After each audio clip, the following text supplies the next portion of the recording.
It gives me great pleasure to stand in front of you today, celebrating this huge milestone for us, which is the publication of 20 editions of BUILDesign Magazine. Indeed, it's been a long journey for us, and I would like to just give you a very short background of how the publication started. It was back in the year 2007 as a student, fourth-year student at the University of Nairobi. And at that time, I was also the Architectural Students Association Secretary General. So we'd only go for one term as officials of the association. So within that term, I had intended to do something that would leave a mark in the association. Just the way like this government is doing the SGR. I just wanted to do a major project that would leave my name etched in the books of the university. So the magazine was a natural option for me. One of the reasons was that I used to write a lot, and I used to write articles for the various media houses. I used to run a small blog when I was still at the university. So this information was a bit easier for me to put together. So armed with a very cheap camera, I think it was a tiny little Samsung camera we bought for, I think, 7,000. This brilliant idea, we went out to look for people who would believe in our idea. So our first stop was at Crown Paints. That was back in 2007. We explained to them what it is that we wanted to do. And for one reason or the other, I don't know why, maybe the CEO, Mr. Rakesh, can tell us because he was still CEO then, they agreed to place an advertisement in the publication. So with that, it gave us a bit of the drive that we needed. So we went through to other manufacturers of building products, and we talked to them. And at that time, we were telling them that we also have someone big who is behind us, that is Crown Paints. And some of them bought the idea. So the trouble came to when we wanted to receive the payments, because as a disorganized association, we didn't have a bank account. The amount of money we were asking for was not small enough to be dished out as petty cash. So it was a bit tricky, but we went back again to the different people who had agreed to advertise, and we struck a deal with them. We told them we got a printer down at River Road that has agreed to print this publication. This is the much that he's charging. So I remember Crown Paints wrote a check directly to the printers. The different suppliers that we had were paid directly. And I remember there was only one advertiser who agreed to pay us in cash. And I can't account for those funds because in between, when I was paid, and by the time I got back to the university, I didn't have the money. But still, we went ahead. We published the magazine. It was the only publication that was ever done, because after that it sort of died, and we went back into our studies because there were other 2 years that we had to do, which were very taxing. So it came back to me again when I was in my final year, as I tried to carry out research for my thesis project. So what happened was I was working on a project I was doing an exhibition center in Mombasa, and I had quite a number of local case studies that I could have gone and looked at. But the problem was that there was no information. I could get information about a building in Pretoria, a building in USA, a building in Europe, but I couldn't get any publication that had information on local architecture or local architects, what was happening within our industry, and so on and so forth. So it was a little bit frustrating, but we struggled on. We carried out our projects. And after that, that's when I decided that I would want to start documenting some of these things.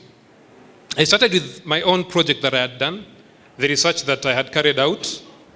And I also got a few of my colleagues to give me some of the information that they were collecting.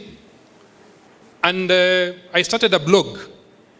And because it was to look at architecture in Kenya, so we called it Architecture Kenya. Immediately it became quite popular within the circles of the industry.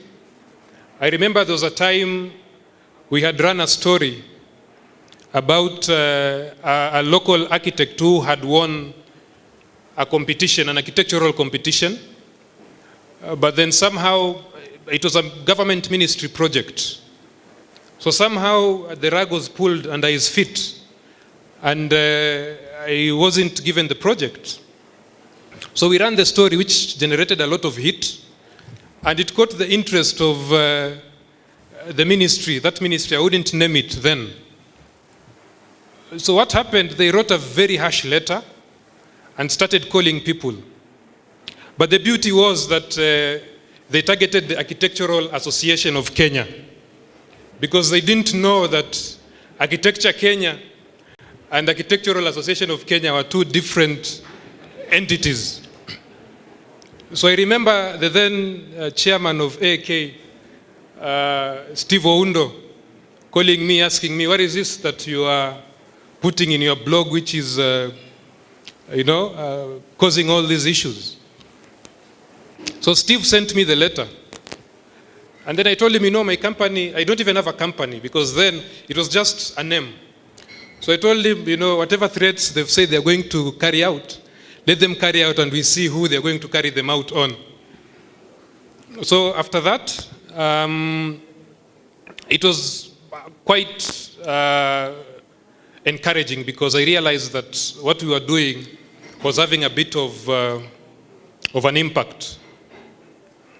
At that point, I was also working at Trad Architects, and I'm very glad Gitoho was very supportive, because he had picked this interest that I had. I remember some of the very initial articles I had done were about him, and it was easier because I was with him there, and he would tell me his story. I did a lot of articles on buildings that were done by Trad Architects. So eventually, in 2012, as we were still running the blog, I'd also made my personal decision to come out and start my own small outfit. So I left Trad Architects, and then around that time I also found myself with a lot of time at my disposal, because in our industry, when you start, you get those tiny little projects, nyumba ya kuku hapa, and cowshed, small tiny little houses. So I had a lot of time, so I decided to put a bit of time into BUILDesign. So at that point, we went back to Crown Paints again. They agreed to partner with us. And as I stand here today, I'm very glad, because Crown Paints have been with us on each and every issue of the BUILDesign Magazine from the first. They've never missed any edition. So I'd like to pass our gratitude to Crown Paints for supporting this noble venture, this noble idea, which is aimed at celebrating and recognizing what architects are doing in this industry. It is very difficult for us. People don't know us too well. I know when I go to sites, people call me all manner of names. Some call me engineer, fundi. Others call me architecture. And I tell them calling me architecture is like when you're calling a teacher education. So the idea was that we shout about this profession. We talk about it, create the awareness. Our initial base of audience was mainly professional in construction, but we got a lot of interest from people who are outside construction, And we started distributing. So our publication is also available in different stores out there. We have a distributor who's handling that.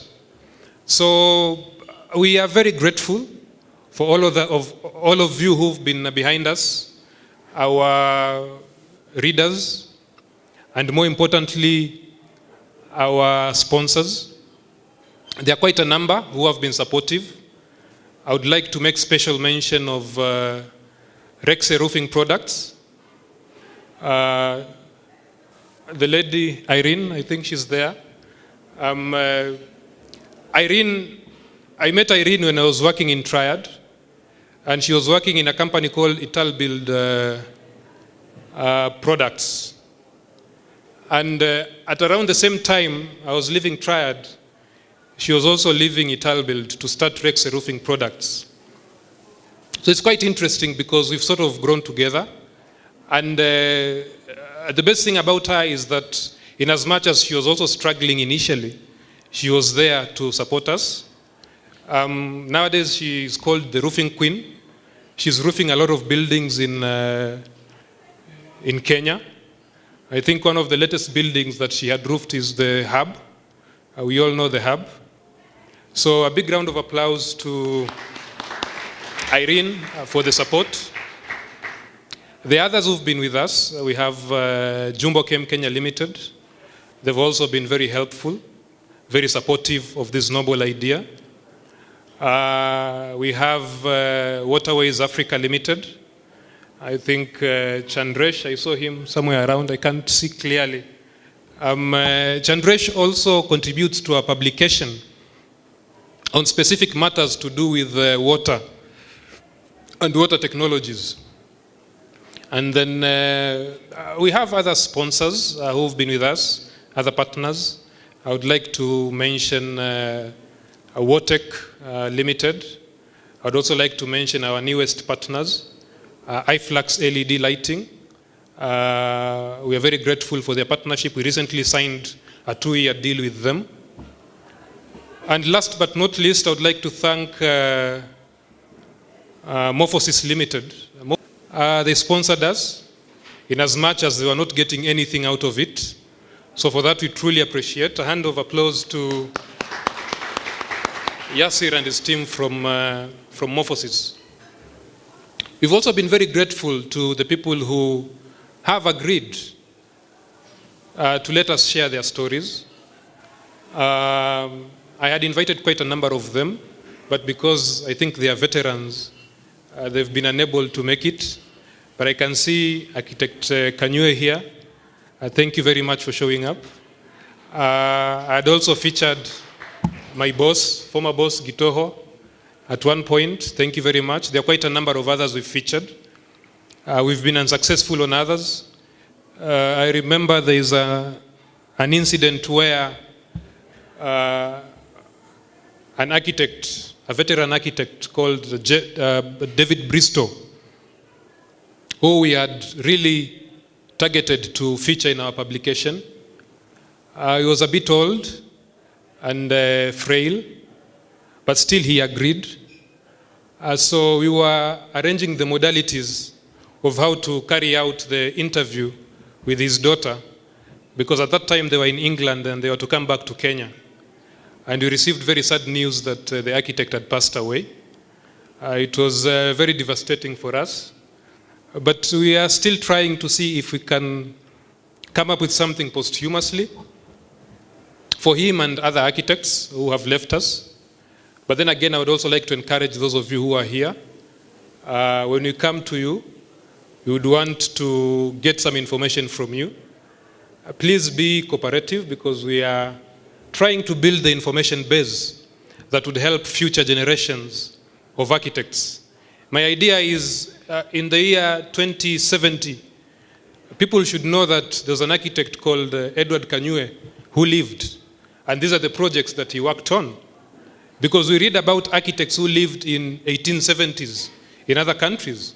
Why can't we read that about our very own people who are making a great contribution to this sector? So with that, I would like to thank every one of you for taking your time to join us. The program is still going on. I think there are quite a number of things that are going to come up after this. I will be awarding some of the people who've been very committed to our publication, those who've been contributing without fail. And then we'll make an unveiling of the 20th edition, symbolically to celebrate all the 20 editions that we have had. So I would like to ask you to continue enjoying yourselves, interact, mingle, and let's celebrate together.